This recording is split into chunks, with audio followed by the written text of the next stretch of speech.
ಮಂಗಳೂರಿನ ತಣ್ಣೀರುಬಾವಿ ಟ್ರೀ ಪಾರ್ಕಿನಲ್ಲಿ ರಾಜ್ಯಮಟ್ಟದ ಪರಿಸರ ಸಮ್ಮೇಳನ ನಡೆಯಿತು. ರಾಷ್ಟ್ರೀಯ ಪರಿಸರ ಸಂರಕ್ಷಣಾ ಒಕ್ಕೂಟದಿಂದ ಪ್ರಕೃತಿ ಮಾತೆಯ ರೋದನಕ್ಕೆ ಕಿವಿಯಾಗೋಣ ಎನ್ನುವ ಘೋಷವಾಕ್ಯದಡಿ ಈ ಸಮ್ಮೇಳನವನ್ನು ಆಯೋಜಿಸಲಾಗಿತ್ತು. ಶಿವಮೊಗ್ಗ, ಹಾಸನ, ತುಮಕೂರು, ಚಿಕ್ಕಮಗಳೂರು, ಉತ್ತರ ಕನ್ನಡ ಸಹಿತ ಬೇರ್ಬೇರೆ ಜಿಲ್ಲೆಗಳಿಂದ ಪರಿಸರಾಸಕ್ತರು ತಣ್ಣೀರುಬಾವಿಯಲ್ಲಿ ಆಯೋಜನೆಯಾದ ಈ ಸಮ್ಮೇಳನಕ್ಕೆ ಆಗಮಿಸಿದ್ದರು. ಚಿತ್ರಕಲಾ ಶಿಕ್ಷಕರಾದ ಜಾನ್ ಚಂದ್ರನ್, ತಾರ್ನಾಥ್, ಪೂರ್ಣೇಶ್ ಅವರನ್ನೊಳಗೊಂಡ ಚಿತ್ರಕಲಾ ತಂಡ ಸ್ಥಳದಲ್ಲೇ ಚಿತ್ರ ರಚಿಸಿ ನೀಡುತ್ತಿದ್ದರು. ಈ ಪರಿಸರ ಸಮ್ಮೇಳನಕ್ಕೆ ಚಪ್ಪರವಾಗಲಿ ಶಾಮಿಯಾನವಾಗಲಿ ಇರಲಿಲ್ಲ. ಮರ ಗಿಡಗಳ ನೆರಳಿನಡಿಯಲ್ಲಿ ತೆರೆದ ವೇದಿಕೆಯಲ್ಲಿ ಈ ಸಮ್ಮೇಳನ ನಡೆಯಿತು. ಕಾರ್ಯಕ್ರಮಕ್ಕೂ ಮುನ್ನ ಹಾಲಕ್ಕಿ ಸಮುದಾಯದ ಪದ್ಮಶ್ರೀ ಸುಕ್ರಿ ಬೊಮ್ಮಗೌಡ ನೇತೃತ್ವದಲ್ಲಿ ನೃತ್ಯ ಪ್ರದರ್ಶನ ನಡೆಯಿತು.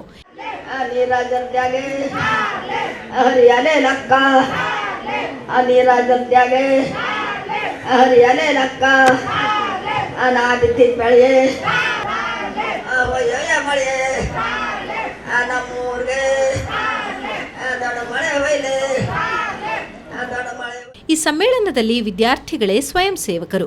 ಉಮಾ ಟೈಲ್ ಕಂಪನಿಯು ಮಣ್ಣಿನ ಹೂದಾನಿಗಳನ್ನು ನೇತು ಹಾಕುವ ಹೂಜಿಗಳು, ಆರ್ಕಿಡ್ ಮಡಿಕೆಗಳನ್ನು ಪ್ರದರ್ಶನಕ್ಕಿಟ್ಟಿತ್ತು.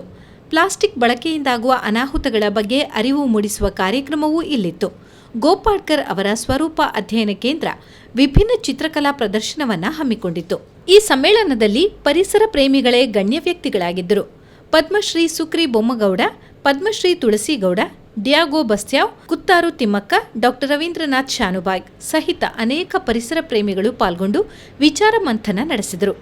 ಈ ಸಂದರ್ಭ ಆಯೋಜಿಸಲಾದ ಕೋರ್ಟ್ ಕಲಾಪದಲ್ಲಿ ನ್ಯಾಯಾಧೀಶರ ಸ್ಥಾನದಲ್ಲಿ ಹೋರಾಟಗಾರ ರವೀಂದ್ರನಾಥ್ ಶಾನುಭಾಗ್ ಅವರು ಕುಳಿತಿದ್ದರು. ಸಮ್ಮೇಳನದಲ್ಲಿ ಪ್ರಕೃತಿಯ ಮೇಲೆ ನಿರಂತರ ನಡೆಯುತ್ತಿರುವ ದೌರ್ಜನ್ಯ ಕೊನೆಗಾಣಿಸುವ ಕೆಲಸವಾಗಬೇಕಿದೆ.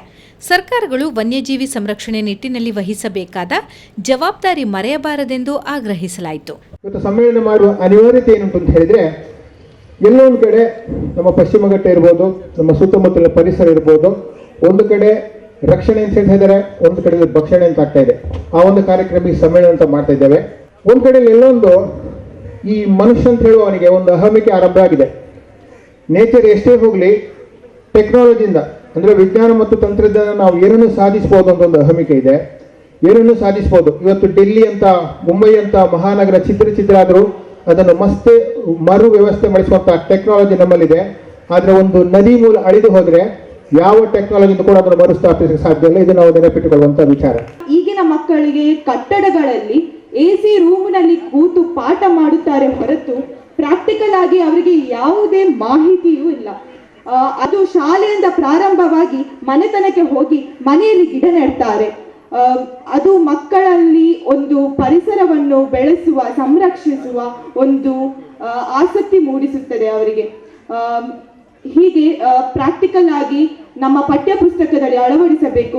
ಸರ್ಕಾರ ಇದರ ಪರವಾಗಿ ಆದಷ್ಟು ಬೇಗ ಕೆಲಸ ಮಾಡಬೇಕು.